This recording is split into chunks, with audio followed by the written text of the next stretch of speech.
ना तो document record पर है, ना ही डॉक्यूमेंट का मतन रिकॉर्ड पर है। तो जज साहब ने किस नुक्ते और किस बुनियाद पर कहा कि ये डॉक्यूमेंट और ये दुश्मन मुल्क की फेवर में जाता था? गवाह क्या है? जी मैं सेक्रेटरी था। तो अब रमज़ान भी है, 1 से 1.5 घंटे की समाअत होती है, फिर जज साहबान को और बाकियों को रोज़ा लग जाता है। रियासत कहते हैं, अपने आप को माँ का दर्जा देते हैं, और जब आपसे कोई हक मांग रहे हैं, आपसे अपनी अरदास, अपनी फरियाद लेकर आप सुनने की बजाय उसके ऊपर इल्ज़ाम लगाते हैं कि पैसे लेके भेजें। बिस्मिल्लाहिर्रहमानिर्रहीम, अस्सलाम वालेकुम। मैं हूं गुलफाम चौधरी। आप देख रहे हैं मेरा फेसबुक पेज और यूट्यूब चैनल में मौजूद हूं इस वक्त इस्लामाबाद हाई कोर्ट में, जहां पर हमारे साथ एक सीनियर कोर्ट रिपोर्टर नदर बलोच साहब मौजूद हैं। उनसे हम बात करेंगे, उनसे जानेंगे कि इमरान खान साहब के केसेस से के हवाले से क्या अपडेट हैं। तोशा खाना हो, साइफर केस हो, अलकादर ट्रस्ट हो, तो उसमें किस हद तक पेशरफ्त हुई है और आने वाले दिनों में उसका क्या फ्यूचर देख रहे हैं। और साथ ही बलूचिस्तान के हवाले से जो यहाँ पर धरना हुआ था, बलूचिस्तान के लोग आए थे, उस धरने को जब ख़त्म किया गया तो क्या वो किसी मुज़ाकरात के नतीजे में था या अब वो तहरीक किस फेज़ में है, उनसे जानते हैं, उनसे बात करते हैं। हमारे साथ रहिए। अस्सलाम वालेकुम सर। वालेकुम अस्सलाम। सर ये बताइएगा कि इस वक्त इमरान खान साहब के जो केसेस हैं, ख़ास तौर पर साइफर केस है, तोशा खाना है या अलकादर ट्रस्ट है, तो वो किस नौइयत तक जा चुके हैं और आने वाले दिनों में क्या फ्यूचर देख रहे हैं इन केसेस को? बहुत शुक्रिया। देखें, साइफर की बात करें तो गुज़श्ता समात पर भी बहुत कुछ खुल कर सामने आ चुका है। उस केस की कुल हकीकत जो है वो सामने आ चुकी है कि ना तो डॉक्यूमेंट रिकॉर्ड पर है, ना ही डॉक्यूमेंट का मतन रिकॉर्ड पर है। तो जज साहबान दो जजेस पर मुश्तमिल ये बेंच है, वो पूछ रहे हैं कि भाई अगर ना मतन रिकॉर्ड पर है, ना उसका डॉक्यूमेंट रिकॉर्ड पर है, तो फिर ये सज़ा हुई क्यों है?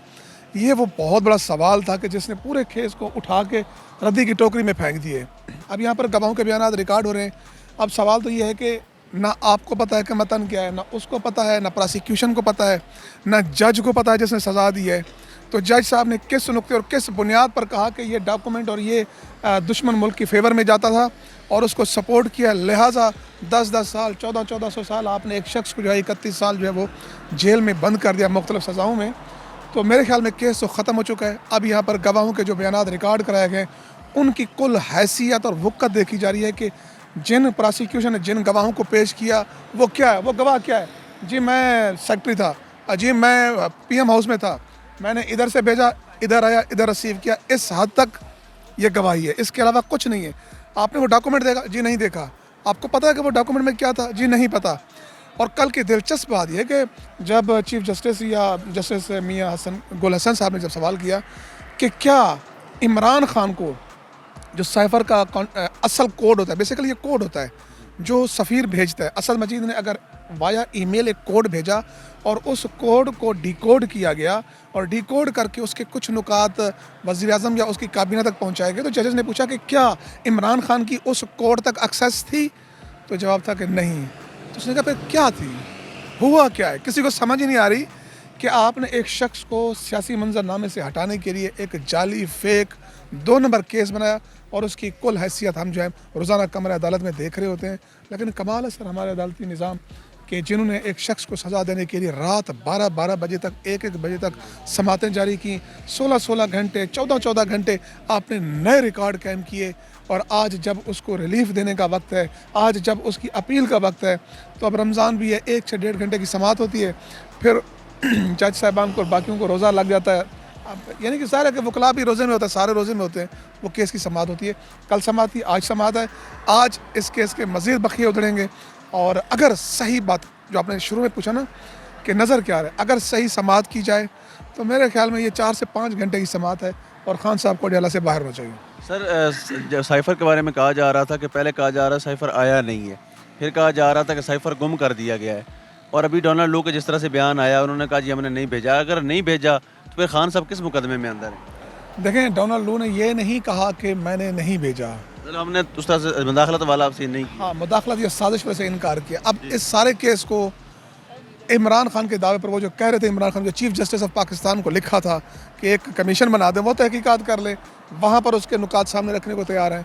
तो असल तो वो स्टोरी सारी गिर्द घूम रही है उस सीक्रेट जो कोडेड फॉर्म में वो है, उसके इर्द गिर्द। या फिर आपको याद होगा असद मजीद ने आकर 2 नेशनल सिक्योरिटी जो काउंसिल की मीटिंग थी उसमें जाकर बयान दिया था कि ब्लैंटेंट लफ्ज़ है कि बदतरीन मुदाखलत हुई। वो मुदाखलत क्या थी? वो जब तक एक कमीशन ना बने और वो उसके नुकात ना पड़े तो उसके ऊपर ना सज़ा दी जा सकती है, ना फैसला किया जा सकता है। सर यहाँ पर बलूचिस्तान के हवाले से एहतजाज हुआ और उसमें हमने आपको देखा, आप पेश थे उसकी कवरेज के हवाले से, और जो वहाँ मामला चल रहे थे उसके ऊपर हुकूमती रवैया क्या था, उस पर भी काइंडली आगाह कीजिएगा। और एटलीस्ट जब वो ख़त्म हुआ तो क्या वो किसी मुआहदे के पेश नज़र था या उन्होंने उस तहरीक को मज़ीद आगे बढ़ाया है? देखें, पहली बात तो यह है कि उस वक्त क्या हुआ वो तो मेरे ख्याल में पूरी दुनिया ने देखा है। मुझे उस पर क्या कहने की ज़रूरत है कि टी चौक पर बलोच ख़वातीन का इस्तकबाल वाटर कैनन से किया गया। उस वक्त यख बस्ता रातों में कि जब इंसान यहाँ के इस्लामाबाद के बासी अपने घरों के बंद कमरों में हीटर लगा के बैठे हुए थे, सो रहे थे, उस वक्त वहाँ पे बलोच ख़वातीन को जो है आप पानी के साथ इस्तकबाल कर रहे थे, वार्मली वेलकम कर रहे थे। फिर यहाँ पर जिस तरह उनको हवालात में बंद किया गया, फिर जिस तरह हमें मीर साहब भी सामने है, हम भी सामने थे, और उसके कंसिक्वेंसेस भी हमें भुगतने पड़े। आज भी मतलब है कि मैं उस तरफ नहीं जाना चाहूँगा। ठीक है, हमने एक अपना फ़र्ज़ निभाया, अपने फ़र्ज़ की अदायगी में होता रहता है, कोई मसला नहीं है। लेकिन उनके साथ जो हुआ वो बिल्कुल गलत हुआ। और फिर जब यहाँ पर ये सवाल किया जाता है कि शायद पैसे लेके भेजे गए, और एक साहब ने लाहौर में जाकर इस तरह की एक गुफ्तगू की और एक सहाफ़ी ने उसको ट्वीट भी किया, शर्म आनी चाहिए उसको भी। और अगर उसने सही कहा तो उसको बिल्कुल शर्म आनी चाहिए कि आप एक तो एक रियासत कहते हैं, अपने आप को माँ का दर्जा देते हैं, और जब आपसे कोई हक मांग रहे हैं, आपसे अपनी अरदास, अपनी फरियाद लेकर आप सुनने की बजाय उसके ऊपर इल्ज़ाम लगाते हैं कि पैसे लेके भेजें। तो यहाँ पर आपको पता है कि यहाँ पर वो डॉक्टर मारंग का धरना था, उससे चंद गज़ के फासले पर जमाल रईसानी का था। और मज़े की बात है कि जमाल, उनकी क्या डिमांड थी? उनकी डिमांड यही थी कि ये उठ जाएँ।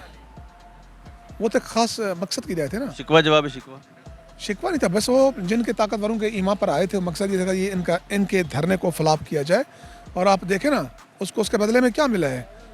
क्वेटा की सीट, वो मस्तों से ताल्लुक़ रखता है, क्वेटा में MNA बनवाया गया है।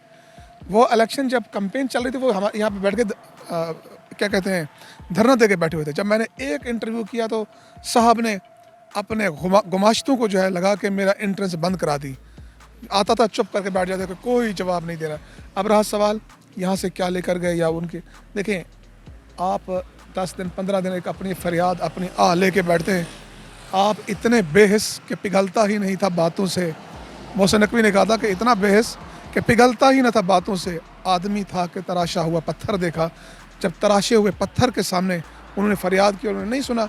एट द एंड क्या होता है कि आप अपना वही पैगाम लेकर वो बलोच माओ बहनों के पास चले गए वापस। और क्वेटा में जिस तरह आपने देखा कि वहाँ पे क्वेटा का जो स्टेडियम में जिस तरह उनका एक दिन के नोटिस पर उन्होंने पहले इस्तकबाल, उसके बाद जलसा। तो मेरे ख्याल में आपने नफ़रत, अपनी क्या कहते हैं शफ़क़त जिस अंदाज़ में दिखाई है वो लेकर गए, और उन्होंने उसका बाकायदा खुलकर इजहार भी किया है। और अब देखें बलूचिस्तान में क्या है, रात तुरबत सारी रात फायरिंग और उसकी गन गरज से गूंजता रहा। आपने सेपरेटिस्ट जो अलहदगी पसंद है उनको मौका दिया है कि ना ये मुज़ाकरात सुनते हैं, ना ये बात करने के लिए तैयार है, ना ही ये आपको इस काबिल समझते हैं। उसका नुकसान ये हुआ है कि जिनको पहाड़ों से आप उतार कर जिनसे मुज़ाकरात कर सकते हैं, जिनको निगोशिएट कर सकते हैं, उनको भी आपने एक ख़ास सतह पर भेज दिए। तो बहरहाल अफसोसनाक है।